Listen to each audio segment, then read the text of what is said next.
પાટણના દીગડી તમાકુ માર્કેટયાર્ડમાં ખેડૂતોનો ભારે હોબાળો. પોષણક્ષમ ભાવ ન મળતા હરાજી અટકાવી. પાટણ તાલુકાના દીગડી ગામે આવેલ તમાકુ માર્કેટયાર્ડમાં આજે ખેડૂતો દ્વારા ઉગ્ર વિરોધ પ્રદર્શન સાથે હોબાળો મચાવવામાં આવ્યો હતો. ખેડૂતોનો આક્ષેપ છે કે તેઓને મહેનતના પ્રમાણમાં તમાકુના પૂરતા અને પોષણક્ષમ ભાવ મળી રહ્યા નથી. માર્કેટયાર્ડમાં તમાકુના ભાવ મણ દીઠ 1500 રૂપિયાથી પણ નીચા બોલાતા હાજર ખેડૂતોમાં ભારે રોષ ફાટી નીકળ્યો હતો. ખેડૂતોએ એકઠા થઈને વિરોધ નોંધાવ્યો હતો અને તમાકુની ચાલી રહેલી હરાજીને તાત્કાલિક અસરથી બંધ કરાવી દીધી હતી.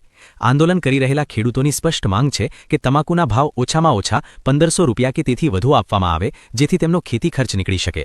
ખેડૂતોનું કહેવું છે કે મોંઘા બિયારણ, ખાતર અને મજૂરી ખર્ચ સામે આટલા નીચા ભાવ મળવાથી તેઓ આર્થિક મુશ્કેલીમાં મુકાઈ જશે. જ્યાં સુધી યોગ્ય ભાવ આપવાની ખાતરી નહીં મળે ત્યાં સુધી હરાજી શરૂ કરવા દેવામાં આવશે નહીં તેવી ચીમકી પણ ખેડૂતોએ ઉચ્ચારી છે. અને આ અંગે માર્કેટયાર્ડના સત્તાધીશો કે વેપારીઓ શું નિર્ણય લે છે તેના પર સૌની નજર છે.